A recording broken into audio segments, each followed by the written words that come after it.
अस्सलाम वालेकुम students, welcome to object oriented programming course. मेरा नाम अदील अहमद है और आज के इस लेक्चर में हम स्ट्रक्चर और क्लास का कंपैरिजन देखेंगे। इससे पहले हम इन डिटेल स्ट्रक्चर और क्लास को विद एग्जांपल्स कर चुके हैं, तो आज के इस लेक्चर में हम इन दोनों को कंपेयर करते हैं। जी, हम डिफरेंट एट्रीब्यूट्स के एंगेज्ड स्ट्रक्चर और क्लासेस को कंपेयर करेंगे। सबसे पहले हम देखते हैं कि स्ट्रक्चर जो है ये एक वैल्यू डेटा टाइप है जो कि अपना इस डेटा टाइप से रेलिवेंट जो डेटा है वो स्टोर करेगी। यहाँ पे जो डिफरेंट डेटा टाइप्स आपने इस स्ट्रक्चर के अंदर डिक्लेयर करनी है, डिफाइन करनी है, उनसे रेलिवेंट ये डेटा जो है वो होल्ड करती है।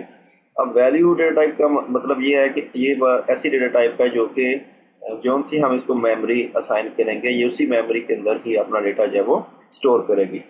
और इसके बाद जो क्लास है वो आपकी रेफरेंस डेटा टाइप है।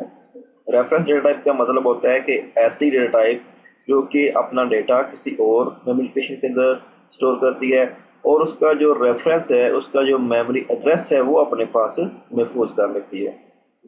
तो क्लास क्या है कि blueprint data define data and methods to create object, जो हमने पीछे इसकी डेफिनेशन स्टडी किया है। स्ट्रक्चर जो है ये आपके रिलेटेड डेटा टाइप्स को होल्ड करेंगे, ऐसी डेटा टाइप है जो कि अपनी रिलेटेड डेटा टाइप का डेटा जो है वो स्टोर करता है।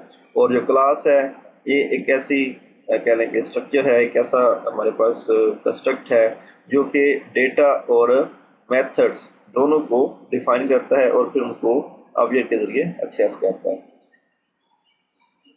और एक स्ट्रक्चर जो है ये इनहेरिट नहीं कर सकता किसी भी क्लास से, लेकिन जो क्लास है वो आपकी इनहेरिट कर सकती है किसी और क्लास से।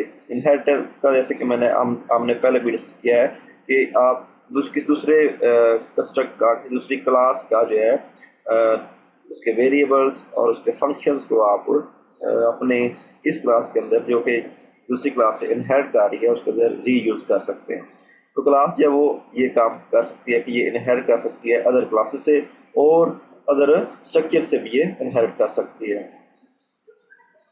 और स्ट्रक्चर का जो इंस्टेंस है वो एक स्ट्रक्चर वेरिएबल होगा कि आप एक स्ट्रक्चर डिक्लेयर करते हैं, फिर उसका जो इंस्टेंस आप बनाते हैं वो उसका एक वेरिएबल होगा। लेकिन जो क्लास का इंस्टेंस है उसको हम एक ऑब्जेक्ट कहते हैं। और C++ के अंदर स्ट्रक्चर को डिफाइन करने के लिए हम कीवर्ड स्ट्रक्ट का इस्तेमाल करते हैं। हम स्ट्रक्ट कीवर्ड के साथ आगे स्ट्रक्चर का जब वो नाम कर देंगे, उसके बाद फिर हम उसकी बॉडी वगैरह डिफाइन करते हैं। लेकिन जो क्लास है उसको डिफाइन करने के लिए हमने कीवर्ड क्लास का जो है वो C++ के अंदर इस्तेमाल करना होता है। कि हम जब क्लास का कीवर्ड लिखेंगे तो हमारे कंपाइलर को पता चल जाएगा कि अब हम एक क्लास जो है वो क्रिएट करना चाहते हैं। और अगर हमने स्ट्रक्चर के अंदर कोई एक्सेस स्पेसिफायर जो है वो मेंशन नहीं किया हुआ इसके डेटा मेंबर्स का या इसके वेरिएबल का, तो जो बाय डिफॉल्ट इसका एक्सेस स्पेसिफायर है वो पब्लिक होगा। और यही चीज़ अगर क्लास के अंदर हमने नहीं मेंशन की, यानी कोई भी आपने एक्सेस स्पेसिफायर जो है वो डिफाइन नहीं किया हुआ, डिक्लेयर नहीं किया हुआ, तो उसका जो बाय डिफॉल्ट एक्सेस स्पेसिफायर है वो प्राइवेट होगा। अब एक्सेस स्पेसिफायर है, इससे हम अपने क्लास या स्ट्रक्चर के जो डेटा मेंबर्स होते हैं उनकी रेंज या उनकी एक्सेसिबिलिटी जो है वो डिफाइन करते हैं। अगर हम उसको प्राइवेट रखेंगे तो वो सिर्फ उसी फंक्शन या उसी स्ट्रक्चर के अंदर ही, उसकी बाउंड्री के अंदर ही एक्सेसिबल होगा। और अगर हम उसको पब्लिक रखते हैं तो वो उस स्ट्रक्चर की बाउंड्री से बाहर उस पूरे प्रोग्राम के अंदर एक्सेसिबल होगा। तो ये एक चंद हमने डिफरेंट जो बेसिक पैरामीटर थे उनके एंगेज्ड स्ट्रक्चर और क्लासेस को आपस में कंपेयर किया। अगर आपका कोई भी क्वेश्चन हो तो आप इस वीडियो के कमेंट के अंदर अपना क्वेश्चन पूछ सकते हैं। Thank you.